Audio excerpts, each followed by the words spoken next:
चुनाव के बाद जन आदेश का समय सामने आ चुका है। सभी पार्टियों की और नेताओं की सांसें रुकी हुई होंगी कि रिजल्ट्स क्या आ रहे हैं। बीजेपी जरूर लीड कर रही है, लेकिन कई सीटों पर बीजेपी हारती हुई या फिर पीछे होती हुई नजर आ रही है। जो रिजल्ट्स या जो चीजें सामने आई थी 2019 के लोकसभा चुनाव में, लेकिन 2024 में वैसा कुछ भी प्रदर्शन होते हुए नजर नहीं आ रहा है। बीजेपी का जो नारा था, दावा था 400 पार, वो तो होता हुआ नजर नहीं आ रहा है। 300 पार भी कहीं ना कहीं मुश्किल नजर आ रहा है, क्योंकि 236 सीटें हैं अभी बीजेपी के पास, जिसमें से 234 पर वो लीड कर रही है, दो सीटों पर जीत चुकी है। वहीं पर कांग्रेस के बारे में बात करें तो 98 सीट्स और समाजवादी पार्टी 36 सीटों पर। लेकिन अलग अलग राज्यों में अलग अलग सीटों पर समीकरण बदलते जा रहे हैं। उत्तर प्रदेश में हाल कुछ और है, जैसे नतीजे सोचे जा रहे थे वैसा कुछ नहीं आ रहा है। लेकिन चलिए फिर भी बात करते हैं, चर्चा करते हैं, इसको आगे बढ़ाते हैं। इससे पहले हम चर्चा कर चुके हैं वेस्ट बंगाल, राजस्थान, उड़ीसा जैसे अलग अलग राज्यों के बारे में, लेकिन अब जो समीकरण बदले हैं उनके बारे में चर्चा करते हैं। हमारे साथ हमारे राजनीतिक विशेषज्ञ मौजूद होंगे। देवव्रत मिश्रा सर आपका बहुत स्वागत है। धन्यवाद। और देख रहे हैं सर, लगातार बदलते जा रहे हैं समीकरण। उत्तर प्रदेश, हरियाणा, केरला, हर जगह बीजेपी कहीं लीड में है, कहीं हार रही है।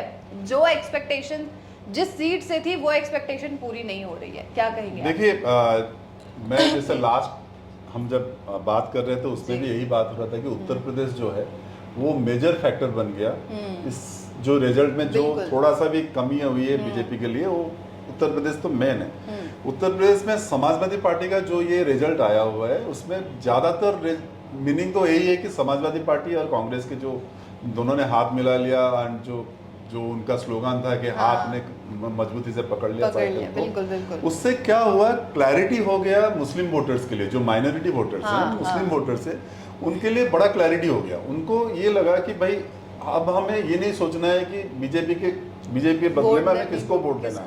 उनको क्लैरिटी दिख गया कि यहाँ पे सपा का कैंडिडेट है, यहाँ पे कांग्रेस का है, तो उनका एंटायर वोट चला गया वहाँ पे। एंड उत्तर प्रदेश में सबसे सरप्राइजिंग फैक्टर ये है कि राम मंदिर के बनते हुए भी हिंदू का जो एक फ्लो बनना था, या जो पोलराइजेशन की बात कर रहे थे, वो कहीं नहीं दिखा। अयोध्या सीट में खुद जो कैंडिडेट है वो पीछे चल रहे हैं। तो यही अपने आप में बताता है कि हिंदू थोड़ा स्लो हो गए हैं, वोट देने गए भी नहीं है, एंड वो बढ़ गए हैं।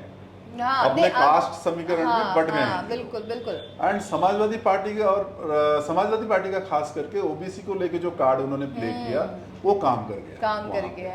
तो आपको लग रहा है कि ये हिंदुत्व वाली जो राजनीति बीजेपी कर रही है वो कहीं ना कहीं अब लोग उस चीज को समझना शुरू कर चुके हैं? बिल्कुल, मैं कहूंगा कि समझने लग गए हैं। एंड हमारे क्या है ना, हमारे जो इंडियन वोटर्स हैं उनमें typically they are divided by caste, religion, caste में बहुत अच्छे से डिवाइड हुए हैं। तो वो डिवाइडेड जो वोट है उसको सारे पॉलिटिकल पार्टी उसके फायदा उठाते हैं। खास करके आप अगर बात करें नॉर्थ में तो यूपी हो गया, आपका मध्य प्रदेश हो गया, आपका बिहार हो गया, इवन साउथ में भी ये कास्ट पॉलिटिक्स हमारे बहुत बड़ा रोल प्ले करता है। बट जहाँ पे अगर आप बात करें तो उत्तर प्रदेश में इन्होंने ऑलमोस्ट लाइक 30-35 सीट लूज कर रहे हैं। वहीं पे उड़ीसा में इन्होंने गेन किया है। उड़ीसा में इन्होंने बहुत अच्छा किया इस बार, 19 सीट्स इस बार ले लिया इन्होंने। मतलब ले तो नहीं है, रुझान पे है।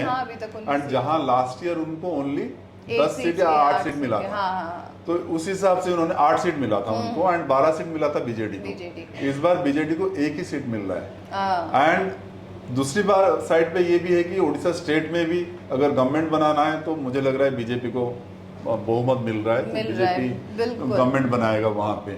और हरियाणा की बात करते हैं, हरियाणा के रुझान बड़े अच्छे आ रहे हैं। बीजेपी भी 5 सीटों पर है और कांग्रेस भी 5 सीटों पर है। पिछली बार 7 सीटों पर बीजेपी थी। अलग अलग जो सीट्स हैं, फरीदाबाद, गुड़गांव, करनाल, अलग अलग जगह पे अलग अलग बीजेपी कहीं आगे कहीं कांग्रेस आगे। क्या यहाँ पे भी वही है कि कास्ट का एक मेजर रोल था, जाट एंड नॉन जाट वाला जो फैक्टर है वो बहुत बड़ा रोल है। तो जैसे राजबब्बर गुड़गांव में अभी भी लीड में है, हालांकि मार्जिन उनका बहुत कम है, बट शुरू से ही वो लीड पे है। मनोहर जी इधर करनाल में लीड कर रहे हैं, जिंदल, नवीन जिंदल कुरुक्षेत्र में लीड तो कर रहे हैं, बट हाँ। उनका भी मार्जिन बहुत छोटा है अभी छोटा है, बीजेपी के लिए। बिल्कुल बिल्कुल। और इधर आपका रोहतक में दीपेंद्र सिंह हुड्डा जो है वो बहुत अच्छे मार्जिन से जीत रहे हैं बिल्कुल। तो हरियाणा में भी देखिए, 1 सीट हो या 2 सीट हो, ये बहुत मायने रखता है लॉन्ग रन। जब आप टोटल इफेक्ट देखते हैं उसमें इसका रोल बहुत बड़ा होता है बिल्कुल। एंड अगर लोकसभा में आपका 2 सीट भी आप लूज करते हो तो वो असेंबली इलेक्शन में उसका बहुत बड़ा इम्पैक्ट पड़ता है। बिल्कुल। तो एक तो ये जाति वाला फैक्टर हो गया कि हरियाणा में बीजेपी का जो ये परसेंटेज आ रहा है, और क्या फैक्टर्स हो सकते हैं? क्या जो खट्टर साहब कोई उनकी बेबाकी जो थी, क्या वो चीज भी हो सकती है? वहाँ पे है हरियाणा में बहुत दिन से एक तो नाराजगी थी मनोहर जी को लेके, खट्टर साहब को लेके नाराजगी थे, चीफ मिनिस्टर चेंज हुआ। हाँ। तो बीजेपी में थोड़ा सा डिस्टर्बेंस चल ही रहा एंड वो जो है वो इफेक्ट दिखने लग गया इस इलेक्शन में। तो वो है हरियाणा में ये प्रॉब्लम था जो आगे चल के और बढ़ने वाला है। असेंबली इलेक्शन के टाइम पे और भी दिखने वाला है, जो शायद इसी साल अक्टूबर के आसपास असेंबली इलेक्शन है। बिल्कुल तो इसका जो इम्पैक्ट है असेंबली इलेक्शन में दिखने वाला है। एक तो बीजेपी ने ये राम मंदिर और ये जो हिंदुत्व का कॉन्सेप्ट है उससे चीजों को छुपाने की कोशिश की है, वहीं किसान जो आंदोलन हुआ, ये सारी चीजों ने बीजेपी को कहीं ना कहीं दबा दिया है। ये सारी इसीलिए आपको देखने को मिलेगा कि यूपी में, वेस्टर्न यूपी में भी बीजेपी के खिलाफ गया है, सेंट्रल यूपी में भी बीजेपी के खिलाफ गया है एंड ईस्टर्न यूपी में भी बीजेपी के खिलाफ गया। बिल्कुल बिल्कुल। तो जो आना चाहिए वो आया नहीं। इसी ये सारे जो फैक्टर्स है वो कहीं ना कहीं इसको एडवर्सली अफेक्ट किया। इसीलिए मैंने कहा कि जिस सीट से ज्यादा उम्मीद थी उस सीट पे अब धीरे धीरे ये भारते जा रहे हैं। महाराष्ट्र के बारे में आपको क्या लगता है? बीजेपी 13 सीट पे है। बिल्कुल बहुत खराब सिचुएशन अभी भी है, क्योंकि जो शिवसेना के जो डिवीजन हुआ एंड एनसीपी का जो डिवीजन हुआ वो कहीं ना कहीं बीजेपी के ऊपर एडवर्स इम्पैक्ट। हाँ बिल्कुल। और राजस्थान में क्या समीकरण है? राजस्थान का बहुत सिचुएशन अभी 14 सीट्स पे बीजेपी है, हाँ 8 सीटों पर 8 पे कांग्रेस अभी लीड कर रहा है। हो सकता है अभी क्लियरली तो पॉइंट आउट नहीं किया जा सकता है, हो सकता है वसुंधरा फैक्टर भी एक बन सकता है उसमें, वो भी हो सकता है एक। एंड राजस्थान में एक तो है कि हर 5 साल में वो चेंज करते रहते हैं, स्टेट गवर्नमेंट में भी चेंज होता है। हाँ। थोड़ा सा लोकसभा में उसका तो एक तो लोगों का माइंडसेट बना हुआ है कि यहाँ पर हर एक एंटी इनकम्बेंसी में जाते हैं बिल्कुल, वो उनका है। और अगर आप बात करेंगे इधर के साउथ की हम बात करें तो साउथ में इस बार एक्सपेक्टेशन ये था कि बीजेपी वोट शेयर में बहुत गेन करने वाला है। वोट शेयर में एटलीस्ट वो डबल डिजिट पे जाने वाले हैं और उस हिसाब से सीट्स कुछ मिलने वाला था। तो तमिलनाडु में दे वर एक्सपेक्टिंग एटलीस्ट 3 से 4 सीट एक्सपेक्ट कर रहे थे। केरला में भी अभी 3 सीट शायद लीड पे है, बट उनका एक्सपेक्टेशन उससे ज्यादा था। एंड कर्नाटका में they are doing good. Karnataka, Kerala में तो कांग्रेस 13 पे है, बीजेपी 2 सीटों में है। 2 सीट पे है अभी, बट वहां पे भी एक्सपेक्टेशन था कि एटलीस्ट 5 सीट से ऊपर जाएगा। लेकिन बीजेपी ज्यादा से ज्यादा सीटों पर जो है धीरे धीरे कम होती हुई नजर आ रही है। साउथ में उनको फुटहोल्ड गेन करना था जो 55 नहीं दिख रहा है अभी। 55 से 54 सीटें जो है बीजेपी लूज कर रही है अभी तक में। उसमें तो अगेन आप जो देख रहे हो उत्तर प्रदेश तो सबसे बिल्कुल बड़ा एक बहुत बड़ा फैक्टर हो गया है कि समाजवादी पार्टी ने जो ओबीसी और वो जो जातिवाद वाला फैक्टर है वो कहीं ना कहीं यूज किया है। अच्छा, अब आपको क्या लगता है? बीजेपी हो सकता है लीड करेगी, 233 सीटें हैं, 2 सीटें जीत चुकी है, 239 सीट तक आ गए। जी। तो क्या लगता है क्या चेंजेस आ सकते हैं? नहीं, गवर्नमेंट तो बीजेपी एनडीए बनाएंगे ही बनाएंगे।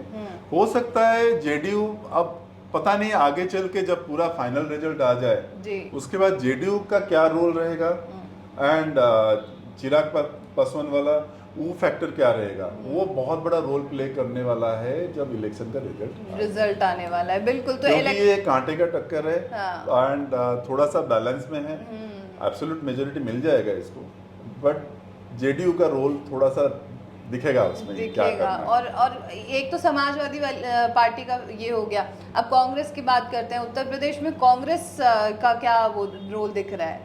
इसमें कांग्रेस का इस बार तो देखिए assembly election will be totally different. जब वो होगा तब तो Congress will be fighting separately, right. तो that will be different ball game all together. Lok Sabha and assembly election है दो अलग अलग चीजें ये होंगी। भारत न्याय यात्रा ने भी कोई अपना रोल प्ले किया है? क्या सच में लोग जुड़े हैं क्या नहीं जुड़े हैं? आपने कुछ एनालाइज देखिए किया? मुझे तो नहीं लग रहा है कि उसमें कोई लोग जुड़े हुए हैं, क्योंकि इसमें अगेन वही कहूंगा कि जितने भी रीजनल पार्टीज है उनका रोल प्ले ज्यादा है, और नेशनल पार्टी जो कांग्रेस है उसका रोल प्ले इतना नहीं है। फिर भी बिकॉज कांग्रेस ने गेन किया है इतने सीट, तो कहीं ना कहीं वो भी न्याय यात्रा हो या भारत जोड़ो यात्रा हो, उसका भी कहीं ना कहीं कुछ रोल आ सकता है। बिल्कुल, जो कांग्रेस बाहर होते हुए नजर आ रही थी वो अब इन हो रही है। बिल्कुल बिल्कुल। अब चुनाव के रिजल्ट्स जो आने वाले हैं फाइनल, उन पर हम लगातार जो है चर्चा करेंगे। Thank you so much sir. Thank you. तो अभी जो है फिलहाल तक के लिए ये समीकरण अभी दोपहर 2 बजे तक के हैं, और फाइनल रिजल्ट्स जो भी हैं उस पर हम आपको लाइव अपडेट्स देते रहेंगे। हमारे गेस्ट हमारे साथ लगातार मौजूद होंगे, एनालिसिस हम आप तक पहुंचाते रहेंगे, और रिजल्ट जो भी होगा वो हम आपको देते रहेंगे।